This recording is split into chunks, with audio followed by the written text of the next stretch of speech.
Yeah, I think it rose in popularity a bit when the Spirit of the Tiger was a bit more popular right at the start of Right.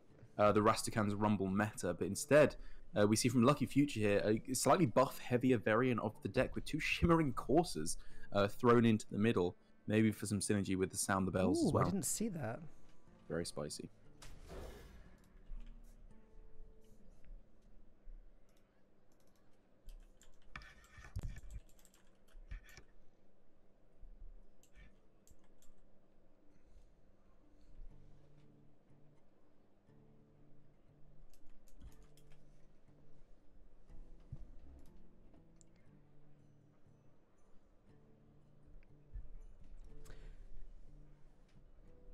Shimmering Courser is a card that's really seen very little experimentation since it first appeared.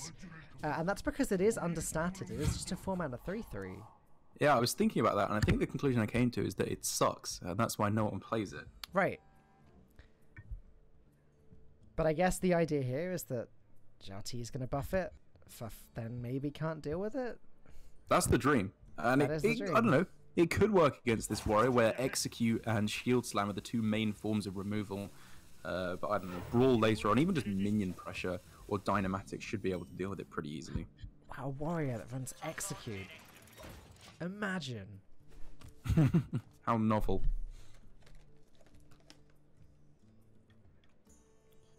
As this hand that we're starting off with here for Shouty is almost really good, but just not quite there. It doesn't have the bridge it needs to get over to the form of Blessing of Kings and the Spike Ridge Seed, of course, as well, which are two very powerful. A Death Rattle one.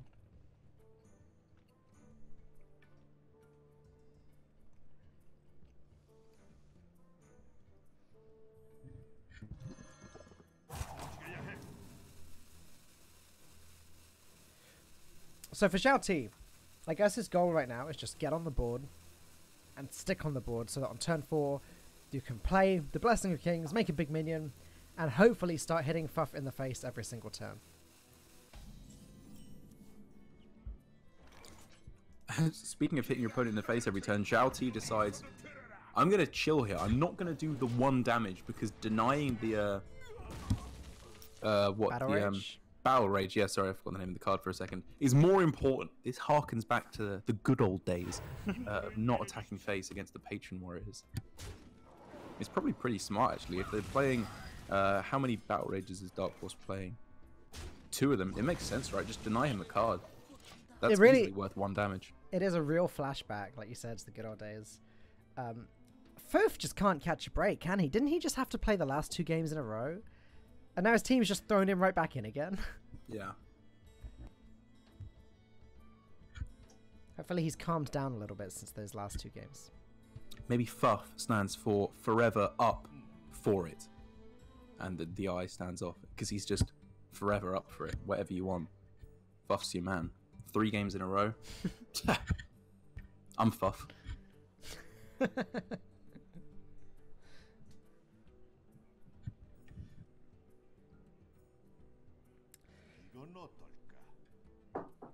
This turn has ended up being a lot more difficult than perhaps it looked like it would be. Like Blessing of Kings, slam it on the board, hit the face. Seems good. But being able to get rid of that Acolyte with only drawing 1 card for the True Silver now, and then developing the Glass Knight, and maybe sticking a Blessing of Kings on that later, seems like it could be a little bit stronger.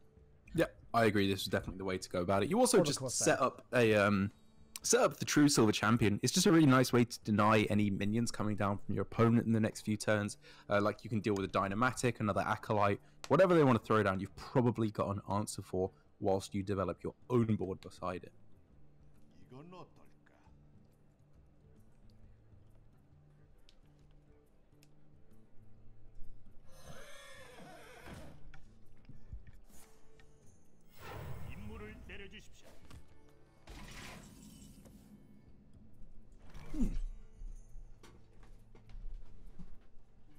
Oh yeah, of course the weapons 1, 2 durability instead of 1. I'm so conditioned thinking that the Blood Razor will destroy straight away. I was thinking that would be a very weird development into a 1 durability Blood Razor.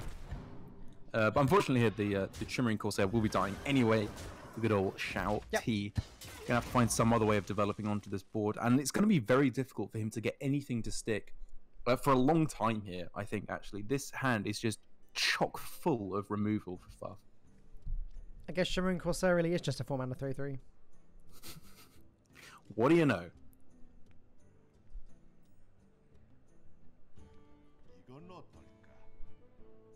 I mean, with the True Silver hitting Fuff's minion, Shouty could go ahead and play the Glass Knight.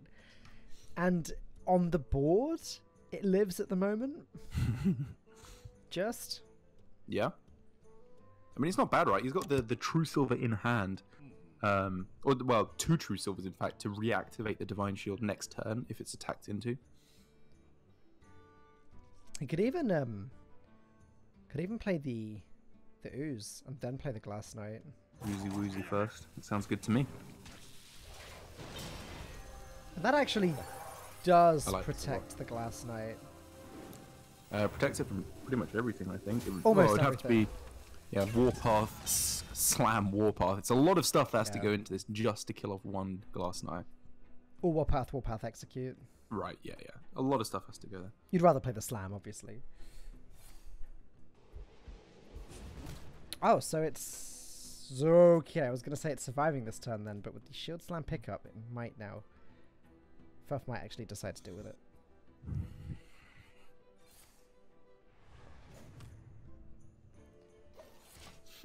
That feels like it really didn't work out.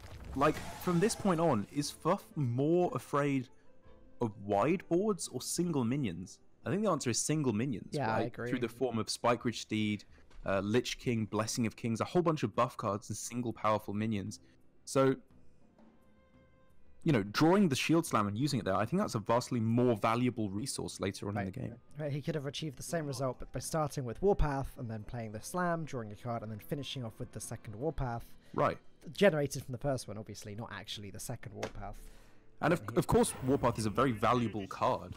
You don't, like, using it just for 2 activations instead of more is a little bit wasteful. But I'm not sure. I think you might have be flittering away his single target removal a little bit too liberally.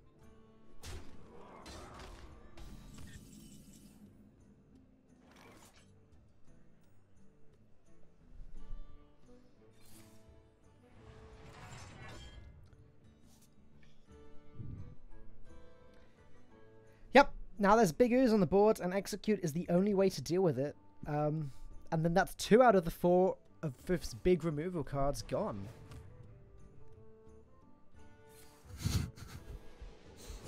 Yeah, it is indeed. He really needs to start, I think, dominating the board himself sometime soon.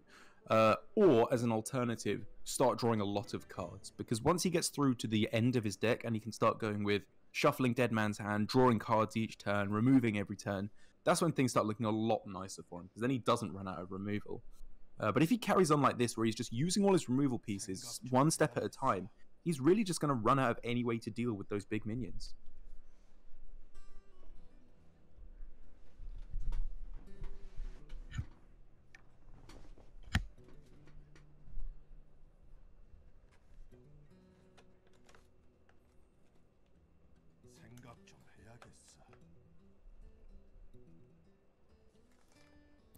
Mojo Master Zihi is very nearly a very good option. I think for Shouty, he wants to get a little bit more power on the board first, before he considers capping his own mana total first. Like, if he plays a Spike Ridge Steed and it sticks here, or a Blessing of Kings and it sticks here, that's when you want to start throwing down the Mojo Master to lock out your opponent from going for big removals. It's a weird matchup for Mojo Master Zihi, though. Because Furf also runs Mojo Master Zihi in his deck, and he runs a very low curve generally. The only card that's actually more expensive than 6 mana is Dr. Boon. Yeah. So it's not actually that restrictive.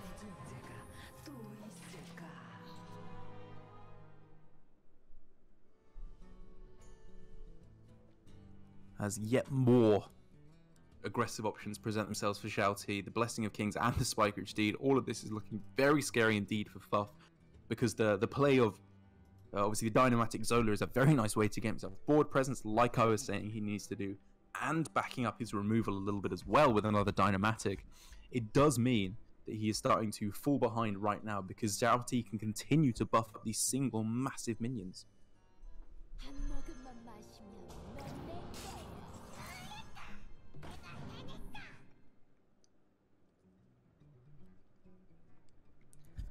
Well, this looks like a very difficult board to deal with now. And like you said, wouldn't Shield Slam be good here? Wouldn't Execute be good here? I quite agree. I think for Shouty, Hidden Wisdom there is very nice indeed. There's an extremely high chance that the warrior has to spend at least 3 cards in a turn at some point soon to fight back against this. Yep. And now Shouty realizing, okay, you know what? You're going to give yourself a Dynamatic. I know what your plan is for the next turn. You want to clear my board with Dynamatic. Throws down the Zihi and says, you need something else in addition to that, but you don't have the mana. Yep. Really clever indeed. Zihi, along with Nerubian and Raveler, have just become these really powerful tech cards over the last week or so. Yeah. Or the last few weeks, really.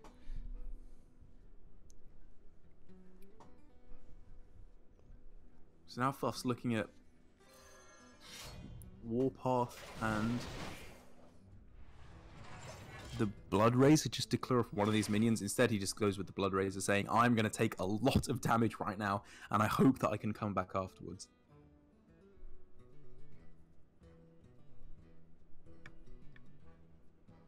But to be honest, I don't know if he's going to make it.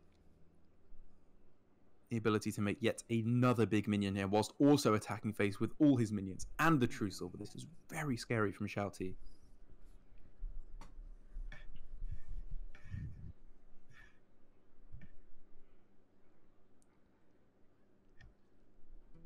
I just don't get how Fuff does anything about this. Like, well, he needs to draw through to a brawl or get enough mana to go for a quad Warpath. and to be fair, he can do quad Warpath next turn with the coin, but it's not going to deal with this Stegadon. Look at Fuff's face. I don't think he's up for anything anymore. I love this play from Shouty. It's very risky often to build up one minion to be really big against Warrior, but he knows that Fuff has shown a weakness, that he doesn't have single target removal. He made that read, but Fuff with the execute off the top is exactly what he needed to pull this back. That's so huge. Do you think his games are this back and forth on ladder all the time as well? And every game there, he's just screaming, having a heart attack, calling up his mum to say he loves her.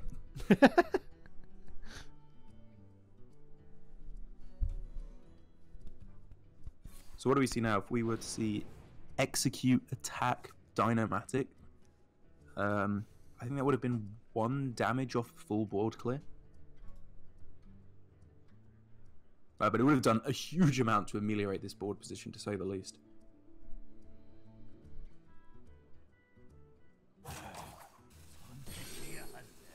Whew. He's digging for something here, man.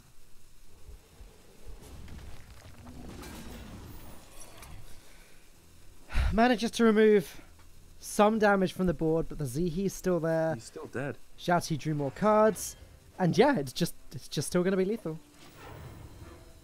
Is he 1 damage off dying now? With this play?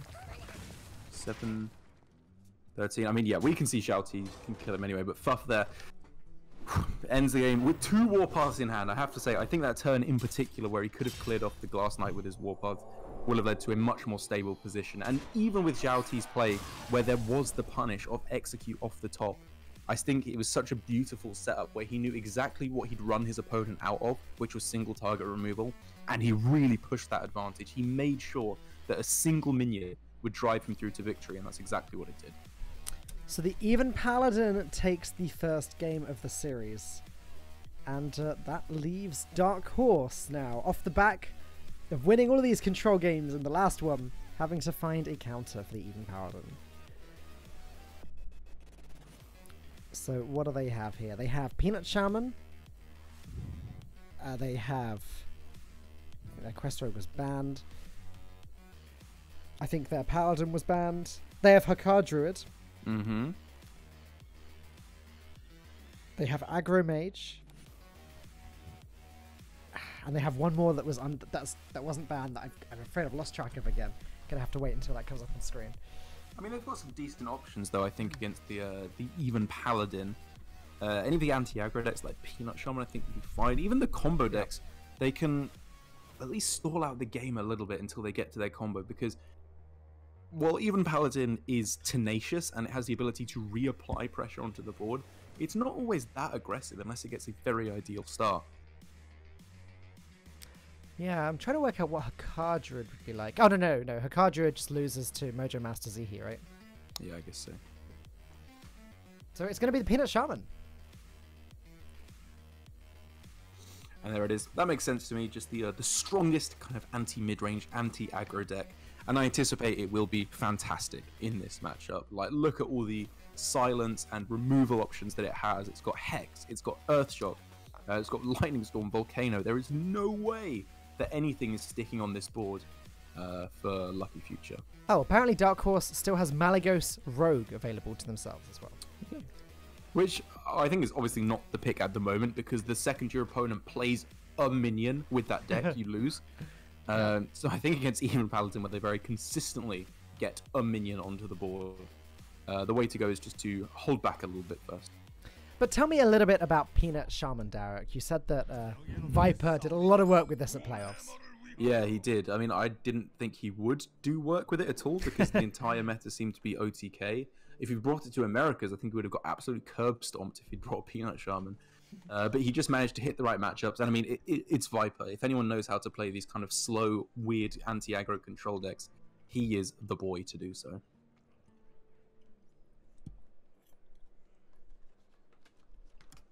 And so against any kind of a slow controller deck, Sunkeeper Tarim has to be a very enticing card to keep off of the mulligan indeed, just because it means, even though your opponent has the ability to kill big boards very easily, maybe you can make it so they don't kill off your medium-sized boards, a few pesky little minions knocking about, and then you punish them for that with a big Sunkeeper Tarim turn.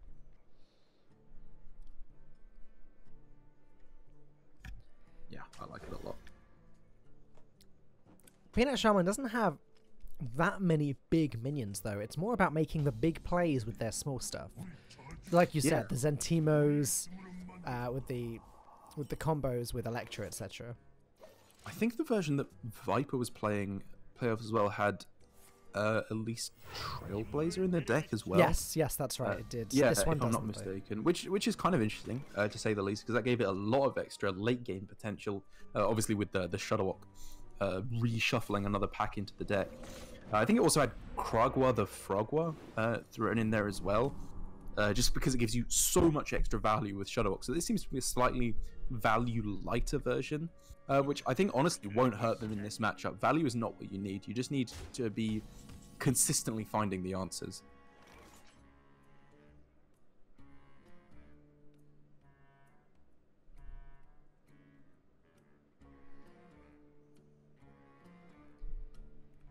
And at the moment, Suni is looking at a board that doesn't demand an immediate answer. The Imani Berserker can get out of control, but I don't know if that's quite worth using up a Lightning Bolt right now. I think just Hero Power Pass seems fine. I think he's really just wondering about coin Blessing of Kings. In which case, is Lightning Bolt even good against that? It doesn't stop it, does it? Yeah, and if he goes coin Kings on the Armani Berserker, you're pretty happy with that, because you just instantly hex it and move on with your day. So I guess if he is afraid of the Blessing of Kings to come down, he should hold back and then deal with whatever minion is made afterwards. Oh, he actually does it. I was kind of looking at this line, but thinking it was a bit too ridiculous. He just throws down the Electra for a 3-mana 3/3. At 3-mana 3/3 isn't appalling stats. Yeah, it's pretty good. That's why it's a good card. Yeah, it's part of the versatility. If there was a coin Blessing of Kings, then Jati would still be just demolishing everything. Would he though? Like, okay, so let's look at how it actually shakes out. If there's Coin Kings on the Berserker, then you have Hex if he doesn't trade, and Tidal Surge to kill it off exactly. But hit King's the 1/1, right? So okay, so if he Kings that, then you just Lightning Bolt. You've still dealt with it. Ah, that's true. Yeah, yeah. Like, I think short term, this play is the strongest play that you can make. I think the analysis we have to do is long term, does this work out? Because Electra can do some truly disgusting things in the late stages of the game with Zentimo in combination with your targeted spells, or with Lightning Storm, or the Volcano, of course, as well, or Rain of Toads. And I'm honestly not sure if it's going to work out well for Sunni. It's obviously working out nicely for him in the immediate, though.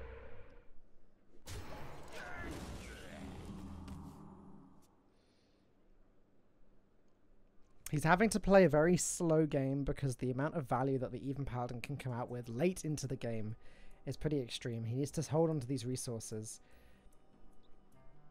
It's weird matchups. I find the matchups really weird where both players run Mojo Master Zihi, because it sort of serves like a Lothar. You want to wait until you have the big board, and then you make it more difficult for your opponent to deal with it by reducing their mana. Yeah. And I guess Sunni can sort of do that twice, because he can play Zihi and then later play Shadow Orc.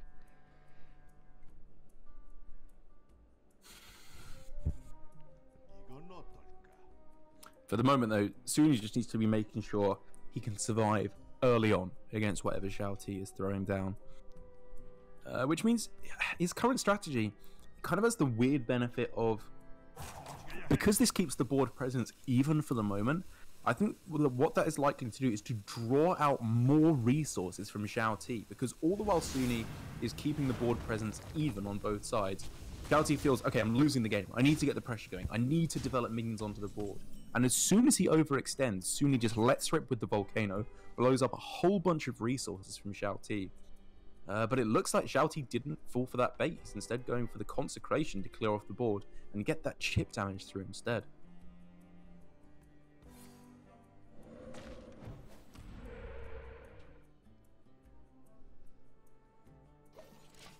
Well, this turn, Zhao Ti can play Tarim if he wants to, and put 9 damage straight into the dome. I think that was definitely part of his thinking. Alternatively, I guess he could coin out Windfury Harpy and hope to hit the Spectre Steed on that next turn. I think I like Coin Tarim. Like, you go Coin Tarim this turn, I guess with a trade first, just to stop Lightning Storm destroying you. Oh yeah, that's important, yeah. And then if your opponent goes for the Volcano, okay, they've cleared your board, well done. And then next turn, you just throw down Windfury Harpy. They need exactly Hex to be able to deal with that. And if they don't, you Spike Ridge Steed it and you hit them for a ridiculous amount of damage. I think this is a lovely bit of sequencing by Zhao Ti. Volcano doesn't even clear the board. It's one does it not? I didn't even count. Oh, okay, even better. I always just assume that Volcano clears every board. With the help of it, with Earthshock, it will clear the board. Yeah, easily. or Lightning Bolt, I guess. And it doesn't seem like Sunni has much choice outside of going for Rain of Toads. But, I mean, yeah, I think he realizes Rain of Toads has to be kind of on the cleanup operation. After he's dealt with the board, then you play Rain of Toads to lock down the game.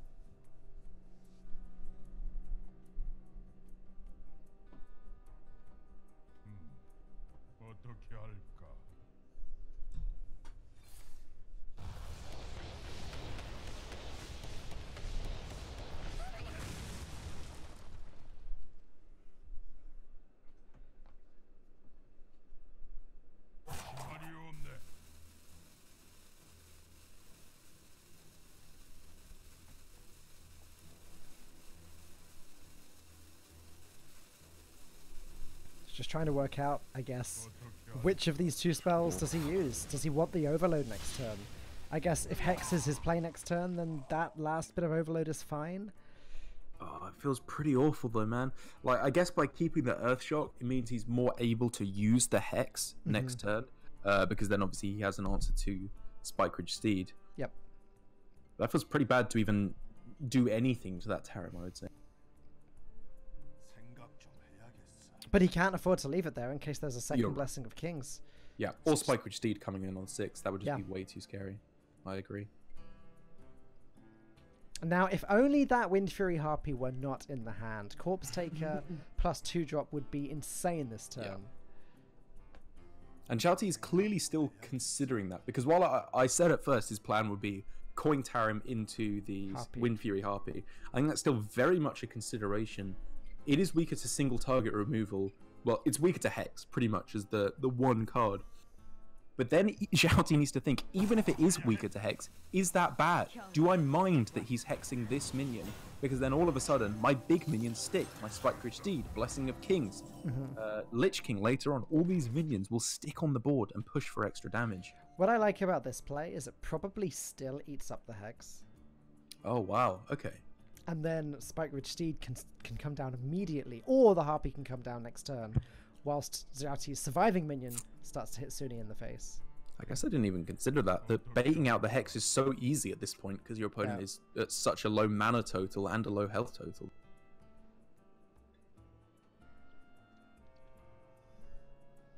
Suni kind of just has to do whatever he can to deal with this stuff. And on 4 mana, that's not much.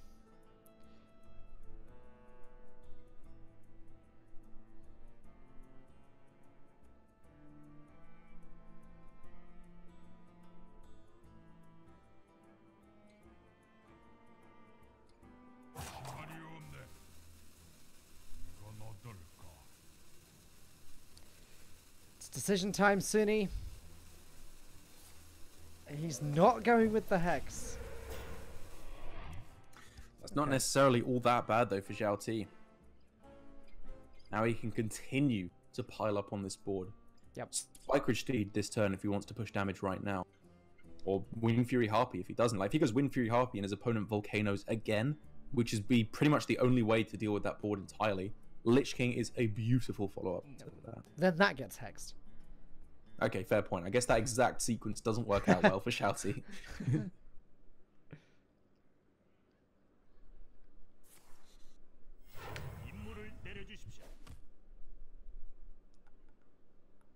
See, I'm kind of liking the Spike-Rich Steed a little bit more here. I know he's hovering over the Harpy. Yeah, there it is. Yeah, sorry, go ahead. But Steed on Kangor and then 3 damage to the face. That damage is really starting to add up.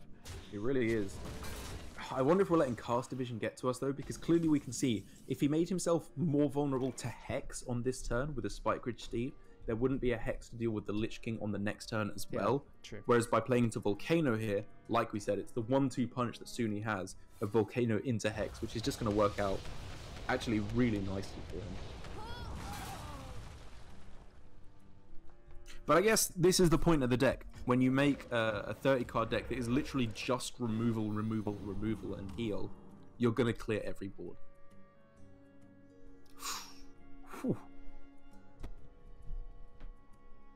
Well, with the extra threat, that 1 Hex is not looking like quite enough now. Yeah, this is looking pretty spicy all of a sudden.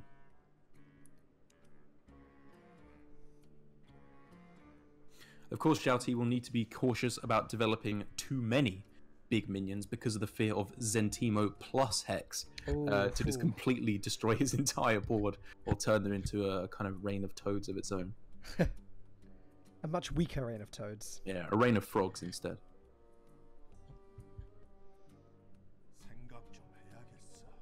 Right. When you hex a frog, it does not become a toad. Exactly. Toad is nothing but frog squared.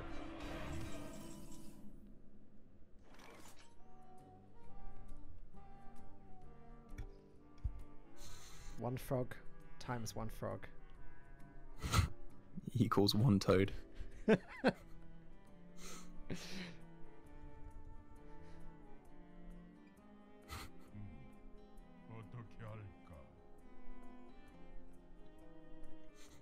I think Suni really just doesn't have to be too aggressive here right now. Like, Hex on this and then just Hero Power as the most basic play honestly seems fine. Can he afford to just Earthshock this and maybe play Rain of...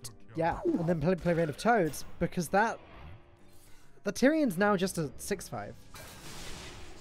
Sort of Fair big point. deal.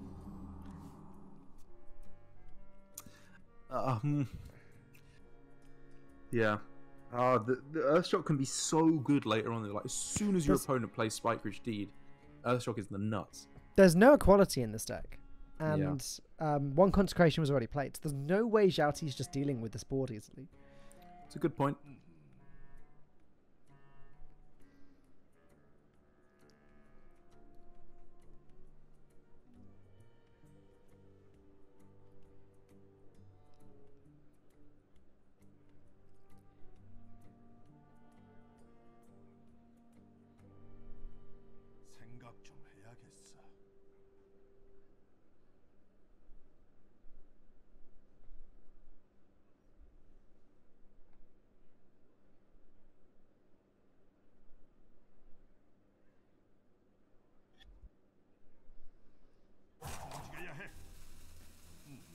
And I expect Zhao Ti has that fear with the Lich King that you were describing earlier. Like, if he just slammed that on the board, Zantimo Hex would just ruin his day.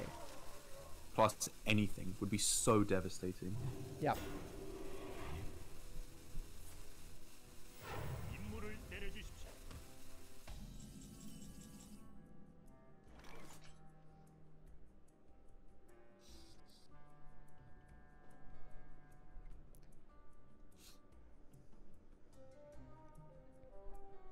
So I guess this play from Zhao Ti is pretty much just designed to bait out that Hex from Sunni.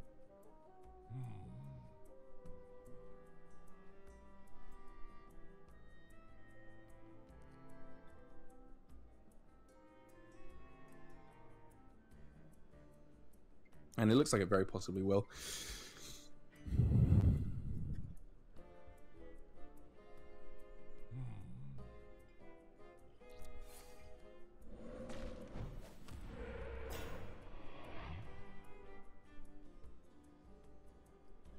If it does, that is the second Hex, right? No, I think this is still the first one, isn't it? What else is he Hex? Is it really? I think you might be right, actually, yeah. If it was the second Hex, then he wouldn't be afraid of Zantimo Hex anymore, but... And Sunni clearly here incredibly reluctant to play that Hex. He knows that it is the nuts in this matchup. It just denies anything your opponent is trying to do. But, I mean, you can't save it forever, right? It has to be good eventually, and it was pretty damn good there.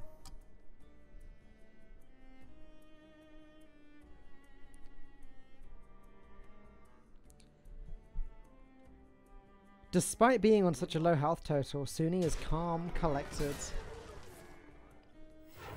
He's not been making any hasty decisions.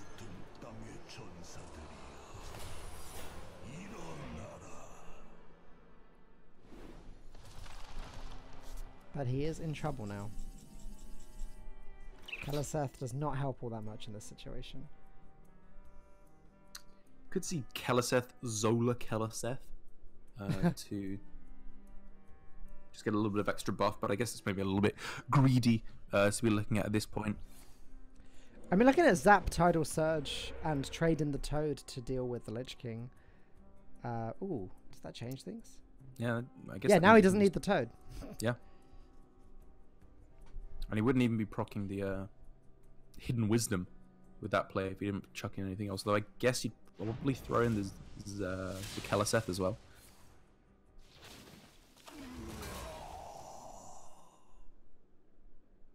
Yep, I don't see why not.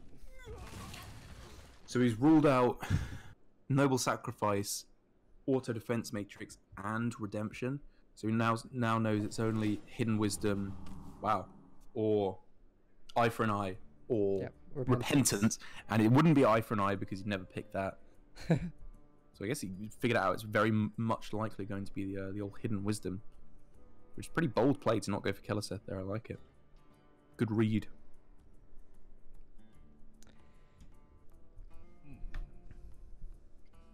So Frostmourne is an option for Zhao Ti just to deal with both of those taunts easily and get himself a little Toad later on. Alternatively, I guess he could go with the Shimmering Corsair and Blessing of Kings. It still dies to Zantimo Hex because of the way that interaction works, I believe anyway. I haven't seen it.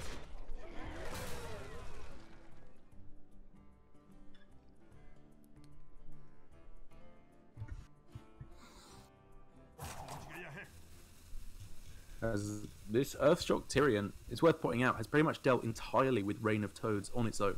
Yeah. It's been very, very strong indeed. Whereas if it had gone the other way round, where Sunni had Earthshocked the Spike Ridge Steeded Argent Protector and hexed this Tyrion, he'd be in a much better spot.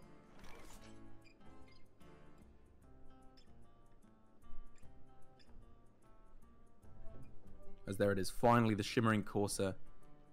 Very difficult to deal with for Sunni for the rest of the game, actually, with both Volcanoes having already been used. Hex, Earthshock, none of that targetable on it at all. It's going to have to find some other way of killing this off, perhaps through minion pressure, I suppose. It's not looking perfect. Mm. The dragon, the dragon can deal with the Tyrion, so he can actually deal with everything except the. No, that Berserker's a problem. He's going to be taking damage this turn. There's no two ways about it.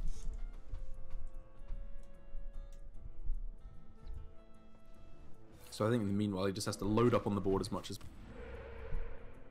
and try and pray that he gets some decent draws. There's still a lot of card draw, or a fair bit of card draw in the deck in the form of Acolyte of Pain, Hagatha for card generation that he still hasn't found. Yeah, Hagatha would be big in this matchup. Yeah. As for the Paladin, even Paladin doesn't really have all that much card draw.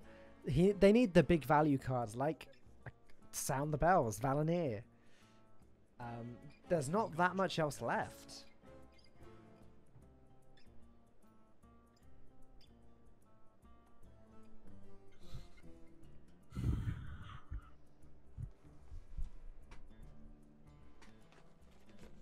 And so Shouty really struggling here is to figure out how does he approach this in terms of damage to face versus hardcore board control. Because he could just take 3 value trades here, protect all his minions, but push nothing to face. Or I suppose chop something up with that along the way.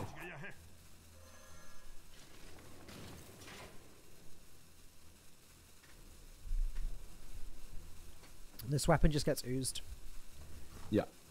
I kind of wondered if Zhao Ti was going to want to play the weapon on a turn where he'd get instant gratification, like rewarded by killing a big minion, which he'd then get to revive with it. But pushing this much damage definitely seemed worth it.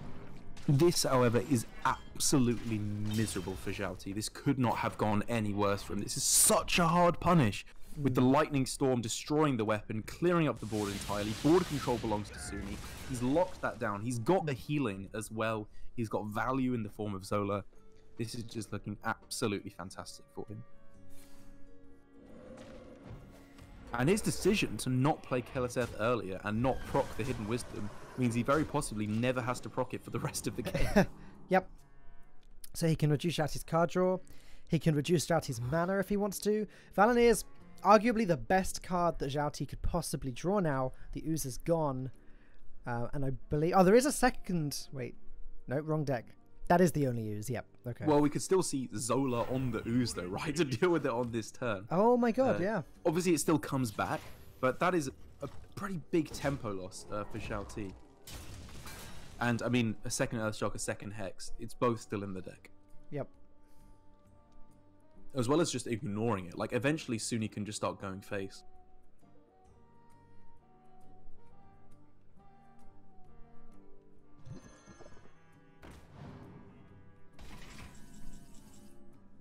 Ooh, that's a nice draw. It's all Sunni really needs now.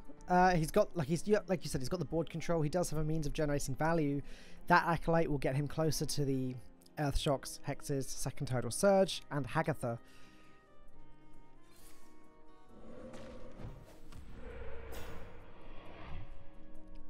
But honestly, Sunni can do a pretty good job of controlling the board just using his hero power here. Yeah. It's just a free taunt every turn. It's a good point, actually. I wonder if he's thinking about just leaving the weapon up and saying go for it.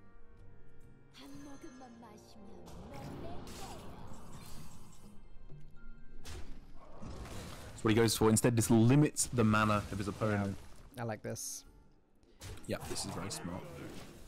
damage is going to start to really come through over the next few turns. Okay. So it's summon whichever minion gets buffed, I guess. Yeah. It's going to be Zihi. You call that a mojo? And actually, he does have the better board now. Well, not the better board, but it requires 2 of Sunni's minions to trade into it. Zap helps out Sunni a lot, though. Yeah, he just really needs to keep below the 3-card playing threshold, I suppose, for the moment.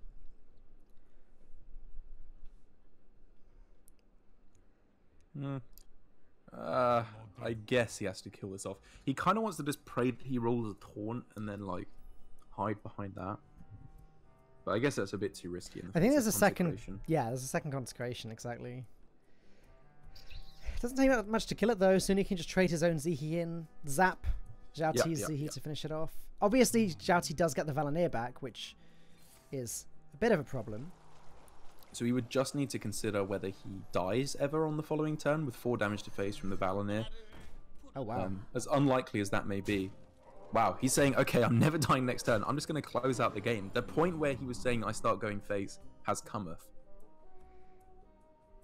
Yep, Zhao Ti needs to trade. That was really smart by Sunni. Mm-hmm. This is the really tough point with control decks as well, is realizing when you don't have to be the control deck anymore. All decks are kind of fluid and you have to adapt on the fly to the situation you're in, as Sunni has brilliantly done here.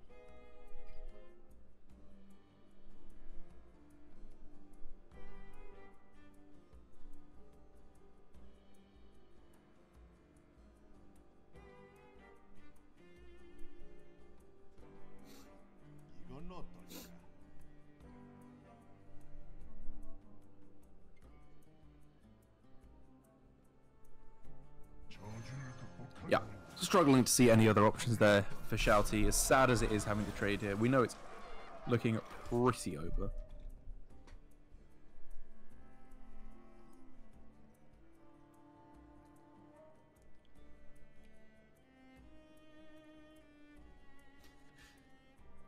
So I guess trading into the... you don't even want to trade the Acolyte. You can just trade it in next turn for when you need the cards. Like...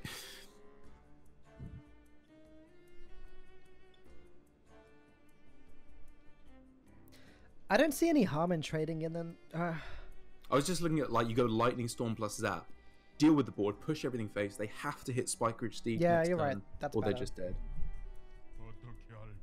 And you still get a draw off the Acolyte.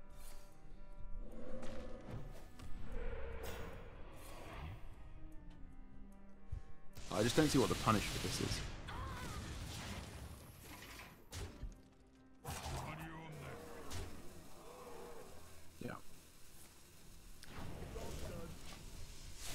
Even if Spike Ridge Steed's drawn, it can only go on the hero power. Yeah, exactly. And then you still got to draw for Earthshock or Hex as well. And Zhao Ti knows that is it. Equalized yet again. So even, so back and forth. This format is turning out to be. Won't be sounding... Yeah, we'll be sounding those bells this game. I just wanted to... you had to chime that in. It's a shame. It's a shame because Sound the Bells is such an interesting and fun card. I was really looking forward to seeing that. I love Sound the Bells. I've been trying to make that work ever since it came out, to little avail. Unfortunately, Quest Paladin doesn't seem to quite have it in itself. I don't play the Quest, bro. I'm not a nerd. I play good cards. Well, I remember Blessing of Kings and Spike Ridge Steed and Lanessa, and I play 1-drops on 1. When Sound the Bells came out, I remember Crane came up with a list that looked like it might be okay, but no. Well, that's the thing about Crane. He looks okay, but then you realise it's all just rubbish. Anyways, you were saying.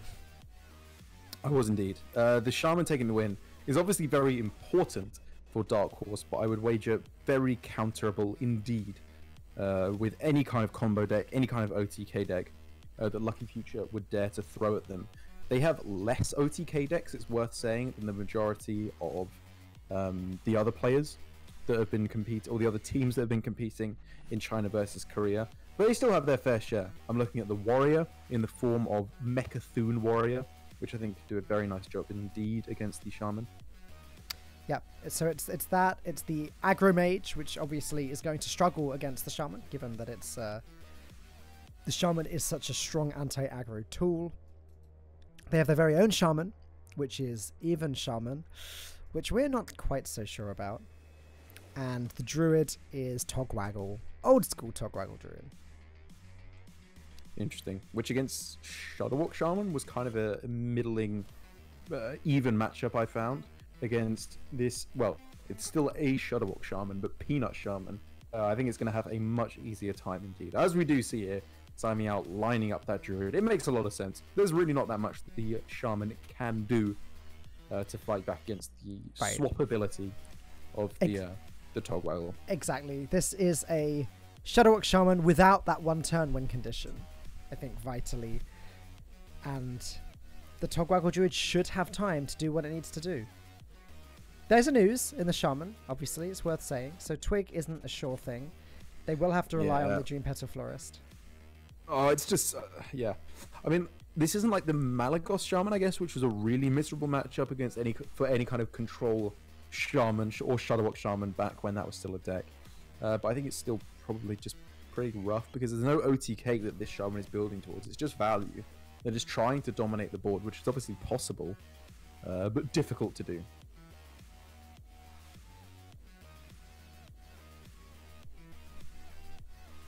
So I guess for the Shaman, the game plan they're going to be setting for this match is obviously first and foremost try and build a board. They have the way to do that. They got Keleseth on the high roll, Keleseth into Zola, all kinds of other minions as well. The Ooze, the Electro Storm Surge as well. They can build on pressure, and then after they've done that, they slam Mojo Master Zihi and pray that that gets the job done.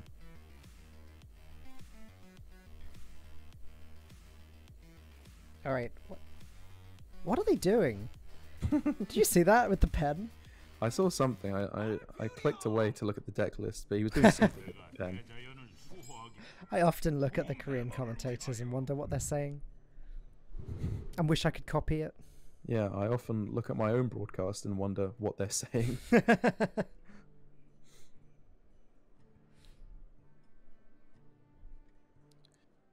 I imagine it's going to be pretty simple for the Shaman in terms of the mulligan. They're looking for Keleseth, obviously, and just any way to build an early kind of board and dominate the mid game.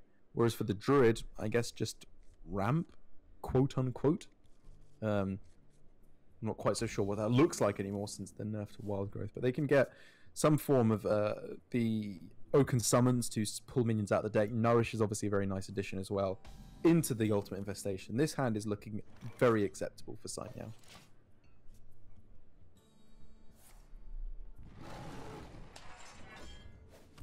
If he can just... I was going to say if he can just pick up a Greedy Sprite to play next turn, that's ideal. But if he wants to, he can coin out the Oaken Summons. And that, I don't think it's Greedy Sprite 100% of the time. No, it's Ironwood Golem sometimes, but... What's the division? They've got 2 Greedy Sprites, 1 Ironwood Golem. Yeah. Interesting division. It'll be good in this matchup, right? They just want to get the ramp rather than the defensive capabilities as quick as possible. Yep, so they'll just play the Oaken Summons this turn, drawn an Ironwood Golem, so this is Greedy Sprite 100% of the time now. What a great sound. That was very, very cute. Can we get some ayayas in the chat for that adorable Greedy Sprite?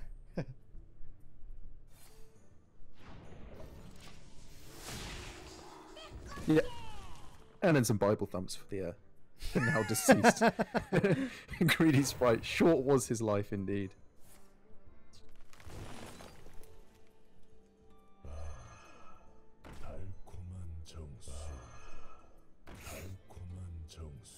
But this has been a pretty great, straightforward game plan for Sainyao so far.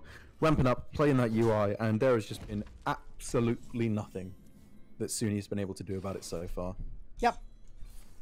Gonna Volcano away the 2 Arcane Tyrants. Well, there isn't really a better threat in this deck worth casting Volcano on, I suppose. But now with the second Nourish and with Ultimate Infestation ready to go next turn, nothing is going to be stopping Sainyao this game. There are no brakes on the Druid train. And really the only thing that could possibly hold back Sainyao at the moment is just drawing absolute doo-doo off of this Ultimate Infestation, but I have to be honest, I don't even think that's possible. As Suni looks like he's setting up for a Hagatha next turn, or maybe the Primordial Drake could do a little bit of a board development in the meanwhile as he tries to clear up this board.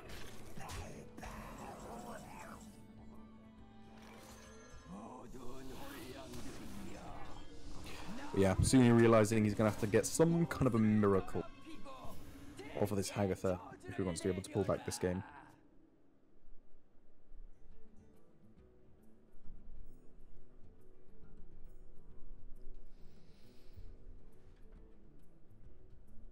Yep, I was going to say, Samiao's turn really doesn't matter. He doesn't need to hold on to these spreading plagues for anything.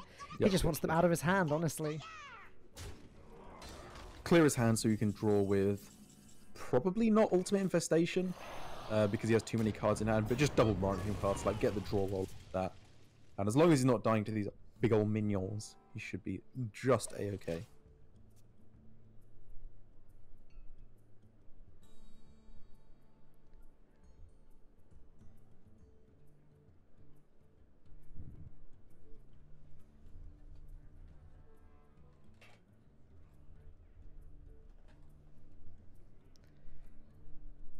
It's just a weird position where he sort of doesn't want to play anything, but has to. I guess he could double branching paths for armor. That's one way of going about it. That's like of the three options, that's the one he'd like to do at least, I think, in this game. But it's just a way of dumping cards out of his hand. I think instead he's going to be drawing off of these, because the two options were dump the branching paths from your hands and draw from UI, or just draw from these branching paths themselves. And I think this is the slightly more down-to-earth idea. It's a little bit of a pipe dream to anticipate that you'll be able to play Ultimate Infestation without discarding any cards this game. I agree, yeah. In an ideal world, he'll draw the Dream Petal Florist soon, and draw Togwaggle soon, and be able to Ultimate Infestation and just dump the rest of his deck. Yeah, I agree. But until then, it's not going to happen. And so Suni, without really any of the criteria I was listing as to how he wins this game, no Kaliseth, no Mojo Master, not even any decent size that he can throw down at the moment.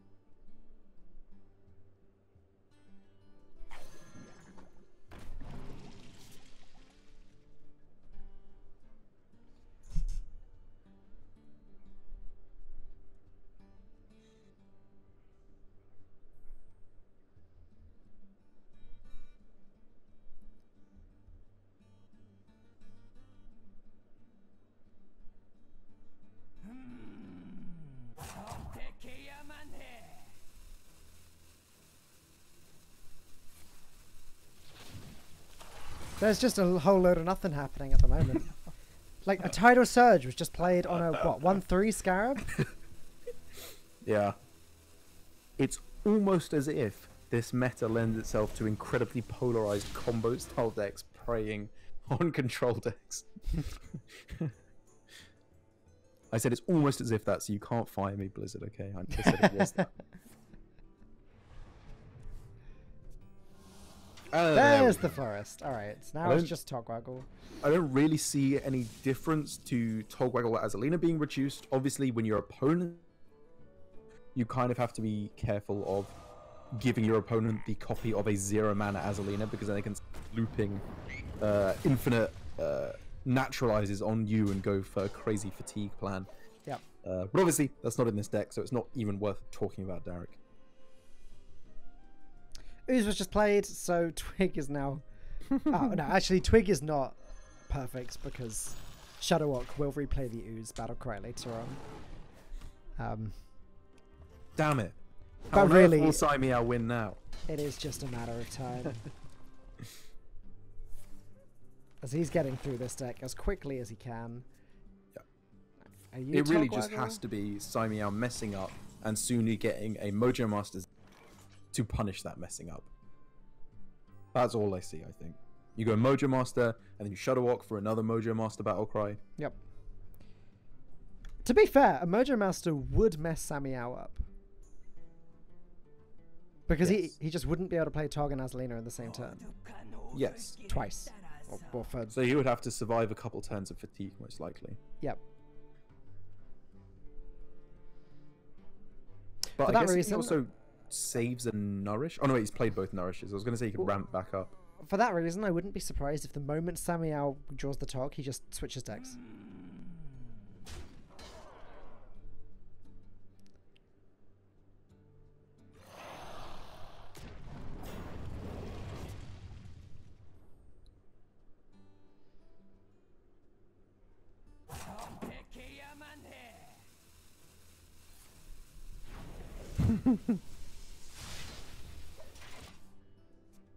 That'll get him.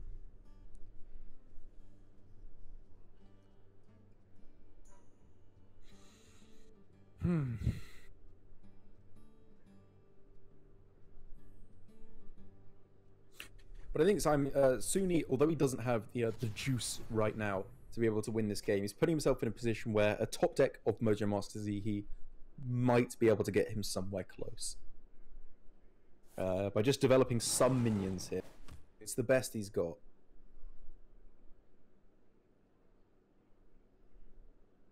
I mean, Samiao can clear it up on this turn, which completely negates any point I was making anyway.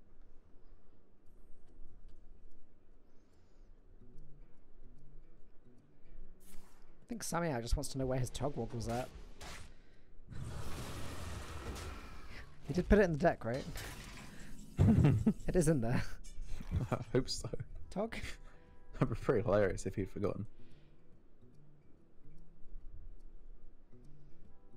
It's in the deck list, so if he forgot it, not only would he lose, he would be banned for cheating.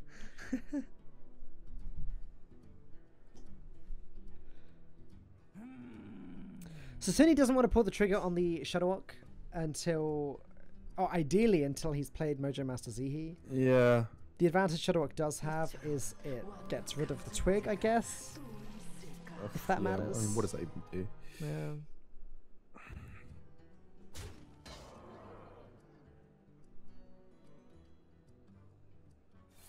Actually, ironically, if Zuni plays Zihi and then later on plays Shadowwalk, if the Zihi battlecry activates before the Ooze battlecry activates, the broken twig would just put Samiao straight back at 10 again. Oh yeah, good point. It's a funny interaction. So I guess the twig should stay intact for Samiao for as long as possible. Did he just accidentally zap his own minion?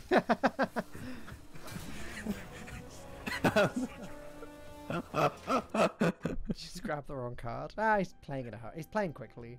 Yeah, he is. I mean, I'm not laughing at him. I'm also laughing at the Ozrock there as well. But Right.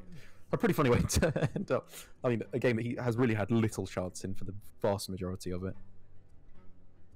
This is something, though. However, like, okay, if you want to get technical, he's gonna make a board of 1/1s that give his opponent like 35 worth of health for 6 mana. Whatever, I don't care about that. In the pretend world where Suni's living in, he hasn't just given his opponent an entire board full of spreading plague scarabs. I'm surprised Samiao didn't just swap decks there. Oh, he wouldn't have been able to play the Naturalizers. I mean, how does he ever lose with this, right? If Wait, Zihi is played now, Samiao's in a little bit of trouble. Why didn't he play Spreading Plague, though? Surely this gives Bloodlust as an out. What's the punish for Spreading Plague? He can't play minions? Like, his board is too stodged up so he can never play Togwaggle? Bloodlust is still only something like 37 damage now. But it's something, right? Like, why give away your huge armor potential? I agree it's unlikely to ever happen, but just seize the advantage there. Downside Spreading Plague, clogging up the board and preventing Samiao from playing his Tog Azalina, maybe? Yeah, I guess so.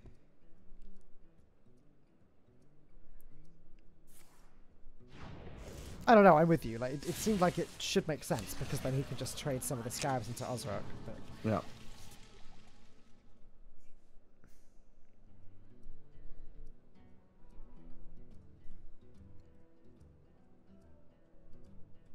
Asuni was clearly digging for it there. Just to have any way of beefing up this board, primarily through Bloodlust.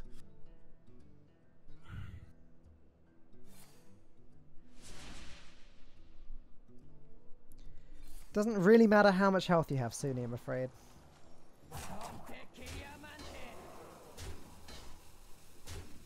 Samia is closing in, I mean, pretty close to just a lethal. Yeah. Tog double naturalizes 15 damage.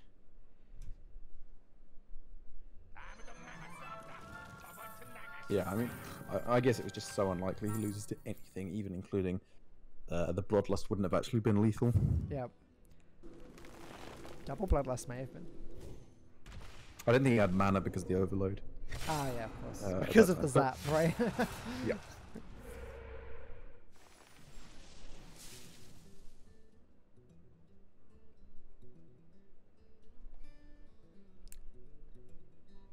Naturalize Azalina? Samiao? Yeah, I was just wondering what he should naturalize. Like, should he kill off the totem and clear a space for his opponent? But no, I think I like this more. Keep his board clogged.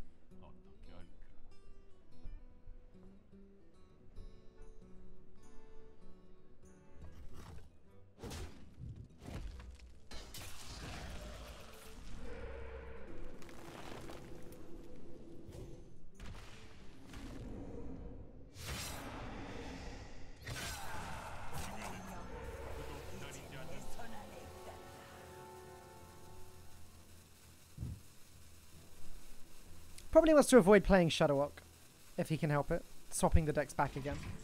Yeah, good point. Good point. As now, I think that's pretty much the game wrapped up.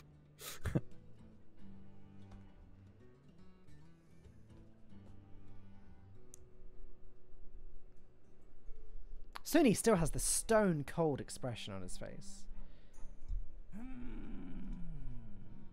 What out is he looking for? I mean, playing a minion into Bloodlust, I'm not even entirely sure at this point.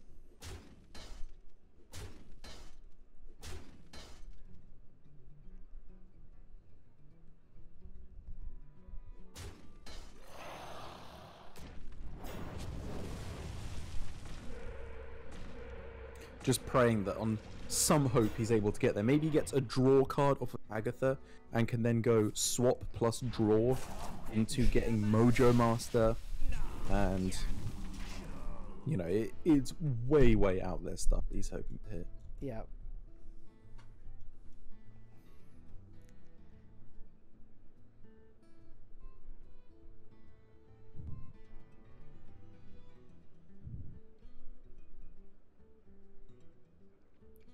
So Volcano and the weapon would clear the board here, if Samiao even needs to do that, which honestly, I think we're long past the point of him being afraid of Bloodlust. Yeah, I mean, yeah. Drake is easier, it's just better, yeah. Get this in the way. Still never dying. Like I said, for Suni it has to be a miracle card generation, I believe, off of the Hagatha for there to be really much chance in this game.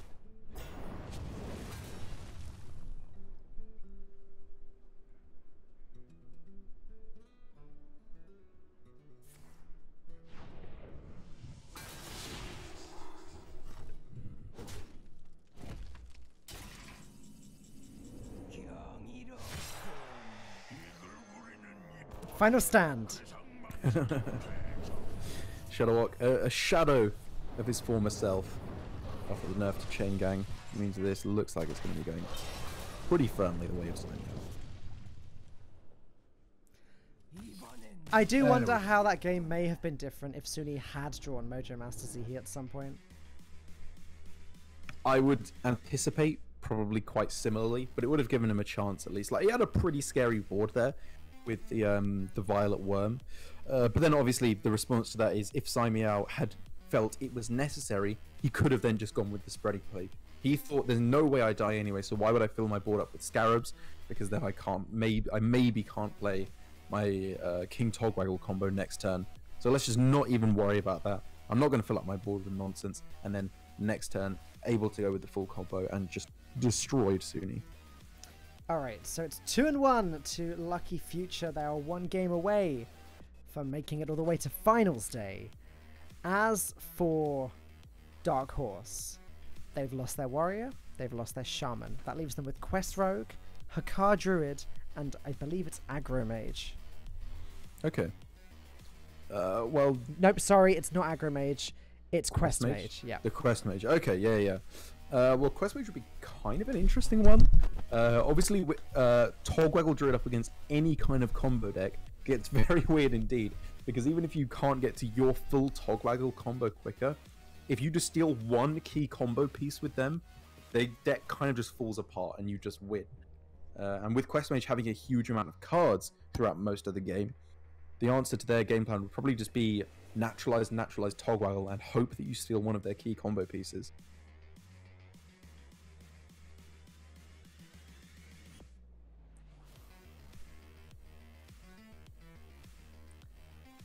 So, is that what you think they're going to go with, the Quest Mage? What are the other options they have available to them? The other options were Quest Rogue and Hakar Druid. Oh, okay. I mean, I guess they'd probably go for Card Druid over that. I mean, those, the Druid matchups, yeah, okay, they get a little bit weird. But I think, even though throughout history, Malygos Druid versus Togwaggle Druid has been very complicated, Togwaggle Druid mirrors have been incredibly complicated, this particular version with the Auctioneer Hakar Togwaggle Druid versus old school Azalina Togwaggle Druid should be pretty favored for the Hakar version, just because they just turbo through their whole deck, swap and OTK their opponent. I agree, and as I was trying to say earlier a little bit, if for some reason the regular Togwaggle Druid does get through to its win condition faster than the Hakar Druid, the Hakar Druid can just play Hakar, and it sort of makes the Togwaggle Druid drawing their deck until it's empty almost impossible. Yeah, it gets real weird. Like, I have seen some very, very odd plays with Hakar Druid by very good players that I respect immensely, and been told it was correct and not really had any idea why they were doing it. Playing out Hakar way earlier than you would expect it to happen, just playing out Togwaggle way before you would expect it to happen. It gets very complicated indeed, but that's all late game stuff. Very much in the early game, you are looking to hit your Auctioneer as soon as possible, just so that you can start turboing through your whole deck.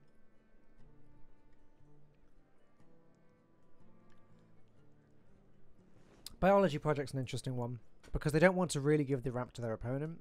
Yeah. So I guess that's literally just a pseudo-innovate to use with Auctioneer. Yeah, I quite agree. I think you save that for later on in the game, like you said, for more card draw with the Auctioneer.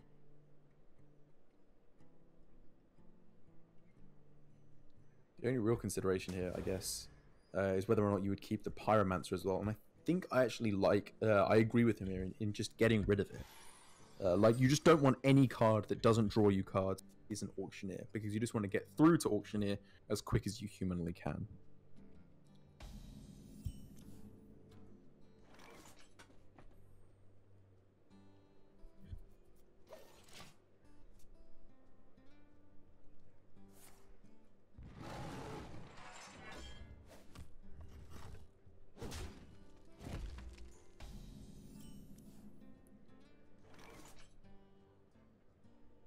Yet, a load of nothing happening at the start of this game.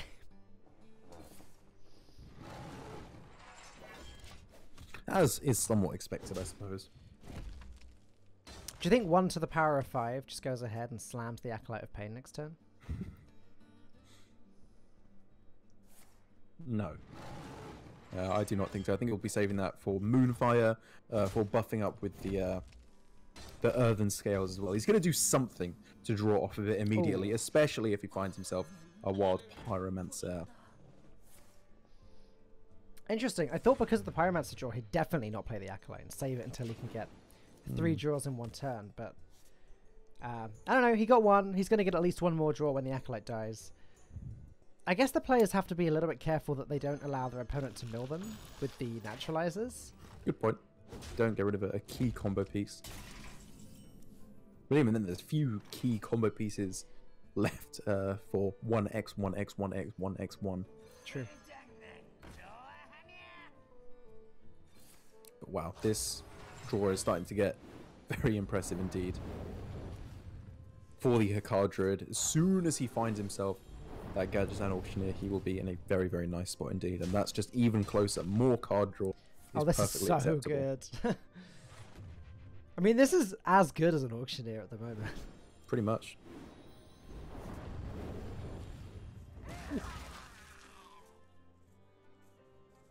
17 cards left for 1x, 1x, 1x, 1x, 1 versus 22 for Samuel. Let's just call him 1x. Good idea. Let's go with 1x. Unless it's meant to be LX or IX. I genuinely don't know. I don't think it's an I, but... LX? Maybe? XL? That's a cool name. But also incorrect. As Samuel now has... Yeah, let's call him Lord Thunder Tiger. That's a cool name, right? Samuel, if he wanted to go for absolute maximum overdraw, he could go for attack in Oaken Summons self-naturalize in order to mill, what, 2 cards from his opponent over the course of that. I anticipate that he will deem that not worth it. And that there will be an opportunity to mill his opponent for more cards later on. But he's thinking about it. Well, he's thinking about it because typically, I guess, you don't allow your opponent to put you in that position where you can lose cards. So 1x is probably going to empty his hand as much as he can now to reduce the potential damage. I stand corrected. He's still drawing cards. He's slowing down, not 1 iota. They got Tog, so it doesn't matter, I guess, now. Worst case, he loses a Naturalize. Big deal. So if the Naturalize were to come down now, this would be 2 cards overdrawn for 1x. But like you said, Naturalize or Auctioneer, I guess, is the worst thing that could happen. Oh, that's to true. him now. Yeah, yeah.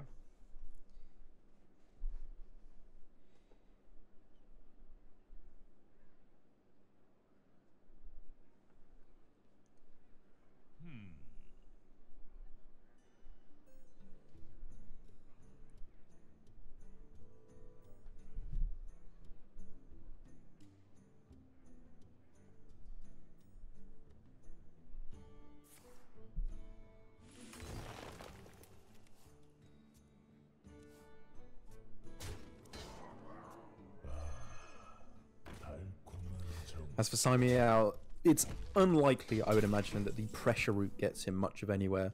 But it's something. It chips down the amount of armor that 1x has available to him, so that potentially we could see a... Whoa! Whoa! We could see some damage coming through, but here we see a very, very drastic game plan coming through here. Okay.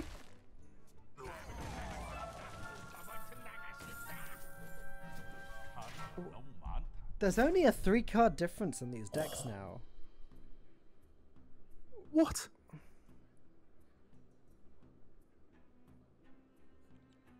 And oh my god, this gets so confusing. Okay, so now that the decks have been swapped, there's still a Togwaggle available to Samuel to be able to swap back. So he could... Oh no, wait, but he no, doesn't there have... isn't. No, sorry, there's one to... Oh, to 1x. Yeah, sorry, you're right. So Samuel has no way of swapping decks apart from Azalina. No, he doesn't even have Azalina. Which also is not in his hand. Yeah, that's also in his opponent's deck. So that was a big gamble from 1x that there was no Azalina or Togwaggle in his opponent's hand. There was no guarantee that that would work. It has worked out though. But the funny thing is he still doesn't know that. Exactly. Yeah.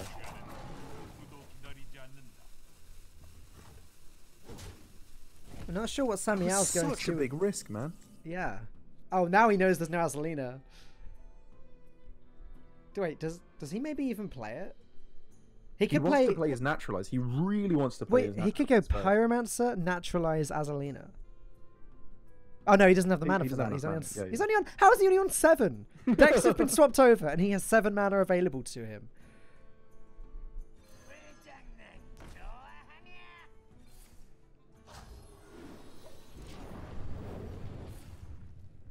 I mean, I like not playing the Azalina there because, again, that Naturalize is so important to play to get his opponent closer to fatigue. But he gets punished if Samuel plays either of his Naturalizers now. Kind of.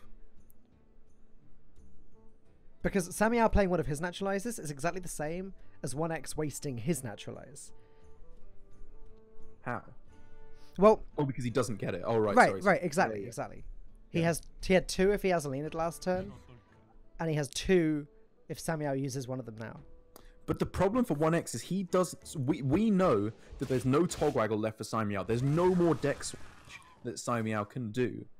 1x doesn't know that, so he's thinking, should I even play Naturalizers at this point? Or should I wait for the Togwaggle to come down? As soon as he draws Togwaggle, he has all the information he needs, and he goes off. Yeah, he could just swap decks back again. Yeah. He's not going to do that. Well, he probably wouldn't even want to. No. Because now that he's got Azalina, he will have swapped decks and will have played 4 Naturalizers over the course of the game, compared to his opponent's 2, which means he will be way ahead in fatigue. It's not even close. What a weird game. And he's going to get Malfurion. Like, this is the perfect swap for 1x.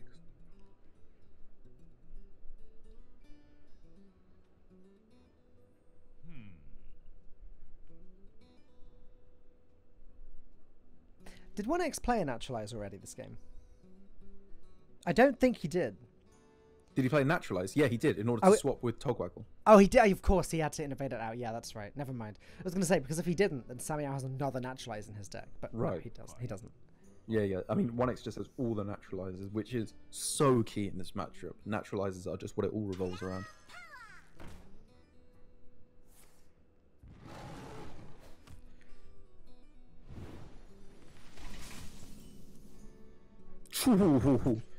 And there it is. All the information that 1x needs. Yep.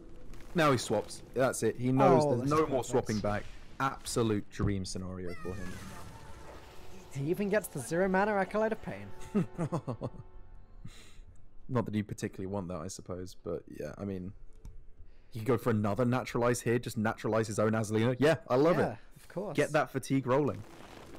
That was a very ambitious game plan, but it worked out beautifully. I mean, ambitious is a kind way of putting it. That game plan was risky as all hell.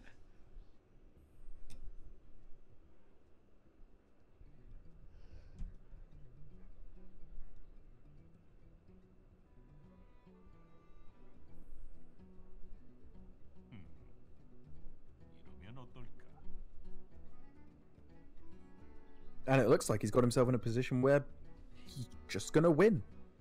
What can Simiao do? He can go for a big board with Twig.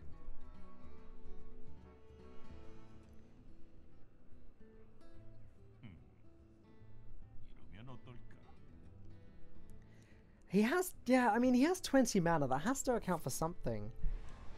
But with the other Naturalize that Samiao knows 1x has, he knows he can't really develop anything onto the board. Yep.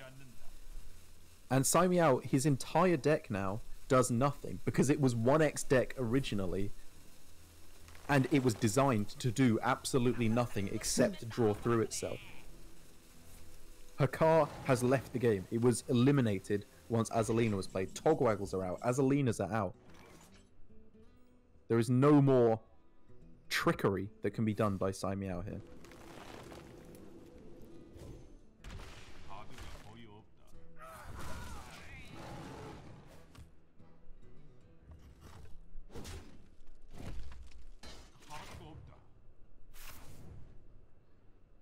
Samiao has nothing. And there it is. The concede. We're going all the way for one final time today to game number 5. As Hakar Druid does its thing, but now it's up to Lucky Future to find a counter to Hakar Druid, and that shouldn't be that difficult. As I'm sure 1x's teammates there were saying, whatever the South Korean is for, you absolute madman, what on earth was that, you legend? Because that was a very, very bold series of Hearthstone indeed.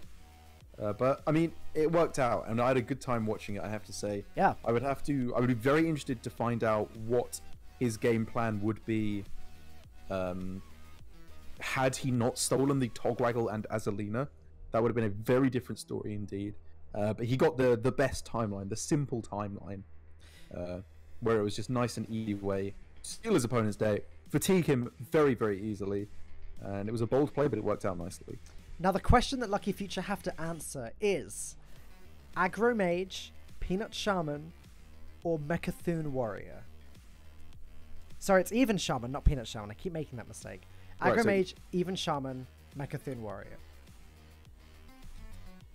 So up against Hakar Druid, Mechathune Warrior surely has to lose, right? It's got to be too slow, hasn't it? It has to be too slow. It doesn't have Azalina, doesn't have Mojo Master. It has to just get through to the combo before the Togwaggle Hakar Druid can, which I think it probably cannot do. Which means then they have the Aggro Mage, which I think is probably their best bet. And then the Even Shaman, which I think is just a bad deck now. I don't know. I'd be interested to see what they go did.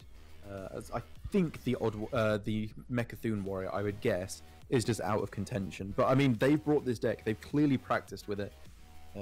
So I wonder if they think it has got what it takes to win the combo matchup faster. I would have thought the Aggro Mage is the safest one here, simply on the merit that the Hakar Druid does struggle to remove minions. And yes, the Pyromancer can remove a small wide board, probably around the size of the board that the Aggro Mage will be coming up with. You know, 3 health minions, Pyromancer, Barkskin, Earthen Scales, Moonfire or Pounce or whatever. But how consistently can the Druid actually do that? Well, we shall find out now, as it is going to be the Shaman. Even Shaman. Even Shaman being chosen here. Which, I mean, it's kind of in the same vein as the Aggro Mage, where it's just trying to smork the game down. You stick a big minion early on, the Druid has good removal, but maybe they just have one hiccup, and you can press that one minion onto the board, stick an Nerubian Unraveler in play as the real MVP, I would imagine, of this deck, and just hope that it can get you over the finish line. I forgot about that card, yeah. I would say, however, this is probably the first really weak counter we've seen. So, like, I would not say that even Shaman is that good against Hakar. Well, except for the fact, as you said, the Unraveler, like, single-handedly shuts the deck down. I agree that, yeah, the Unraveler will be very, very strong. But the kinds of counters we've been seeing so far today, been like Togwaggle Druid into Odd Warrior, like, you just never win that. And Togwaggle Druid into Peanut Shaman, you just never win that. It's these very polarized matchups. Whereas this, I would say, is a surprisingly even game.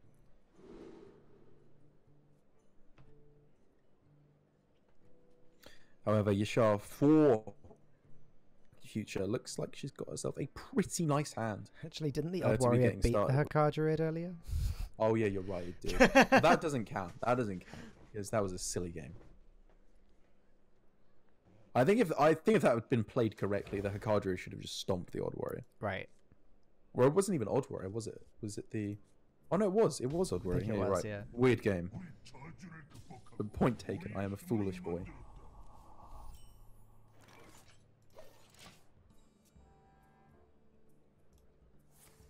Ooh, very juicy hand right off the bat here for Yashar.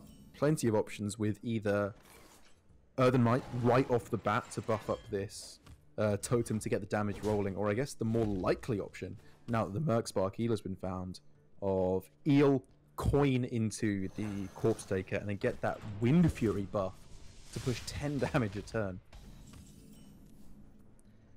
I'm not hating 1X's hand either, though. He's got the Good point. Pyromancer and the Acolyte of Pain, along with a couple of Spellstones, which could deal with quite a significant board in the early to mid game.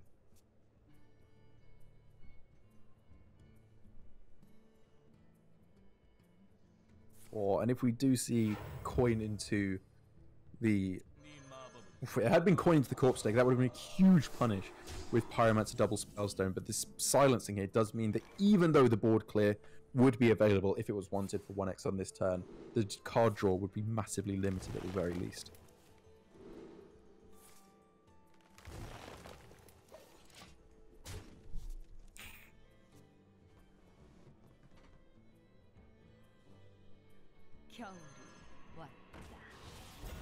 And here we go. Now the damage for Yashar is starting to roll in. This is a very threatening board which demands an answer for 1x. And fortunately for him, he has answers aplenty. He does indeed. Pyromancer, Spellstone, or Wrath, and Pounce, or some combination of those cards that I just listed.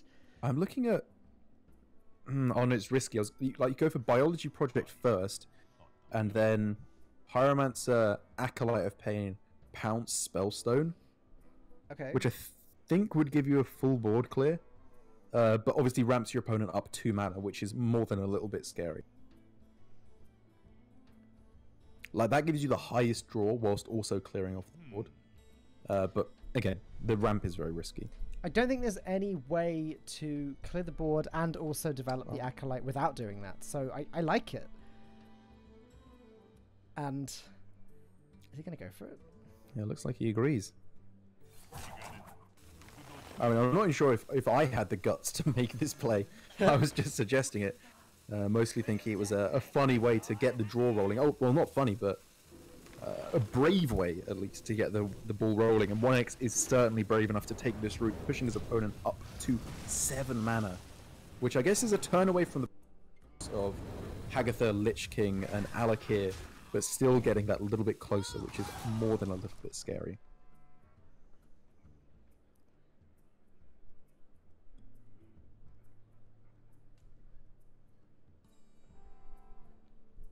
Does put Shah onto this turn 7 though, which is never the strongest turn in an even deck. Turn 8 is obviously when the big guys like the Lich King, Hagatha, Calamus can come down.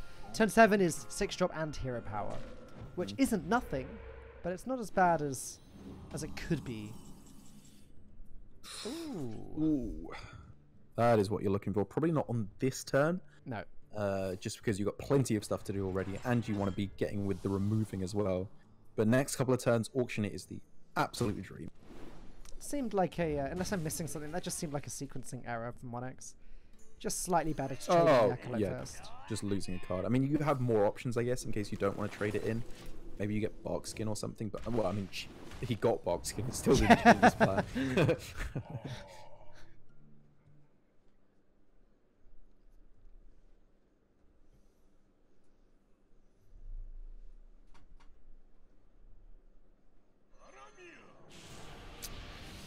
Yeah, that looks to me like this is going to be a very, very miserable situation for Yashar. The Auctioneer here clears the entire board, draws 1 million cards.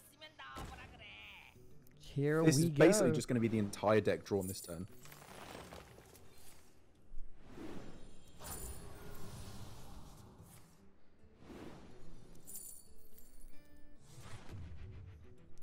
So ideally, 1x does want to hold on to one Innovate, the fully upgraded Spellstone, and both Naturalize for the guaranteed kill the following turn. He has to hold on to an Innovate, or he can't kill off the Hokar the turn he plays it, and then it gets hexed, and then he loses.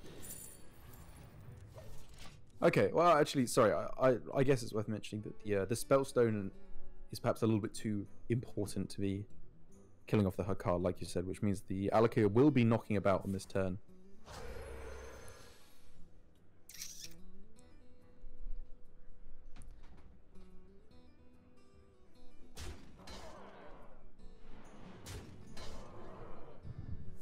I think he still wins if he uses up the Spellstone. I think one Naturalize for the Hokar and then one Naturalize to end the game. Yeah, I agree with you. Is probably enough.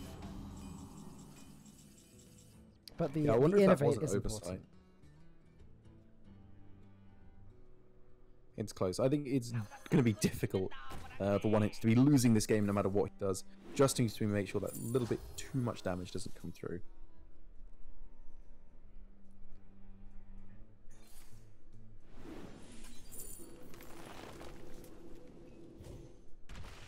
Still on 30 health. 36 if he plays the Earthen Scales. He's actually going to Naturalize Alakir. Interesting.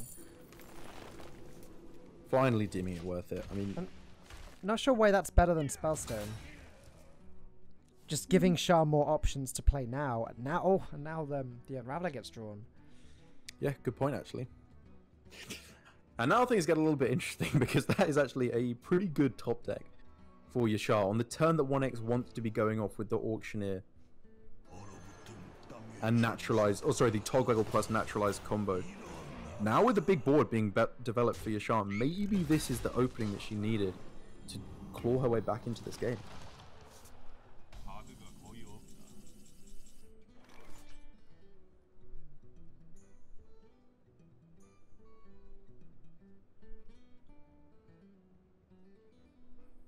And with Innovate being the last card in the deck, I believe that is now. I hope so. Because if it's not, then that's the win condition just thrown out. Yeah. I mean, there's still obviously other stuff you can do, but you want to be very, very cautious of just throwing out the Hakar. If he can throw out the Hakar this turn, he should, right? Because so he can go Pounce, which draws the Innovate, then Hakar, Naturalize. But then how does this Unraveler interact? It does prevent Tog double Naturalize the turn after, so it would have to be... Right, and he needs to play Tog double Naturalize in the same turn, or he just gets his deck swapped back. Deck swapped back, that's right. I think Unraveler just stops 1x from winning the game now. I mean, it's lovely timing from Yashar that she is waiting for the exact moment for this Nerubian Unraveler. It was tempting to play last turn, but I like her hesitance. Oof, as the anti-magic shell is exactly the card she was looking for off the Lich King. In addition to this commander, this damage is crazy. Nothing can even be naturalized now. Other than Hakar itself. Well, yeah.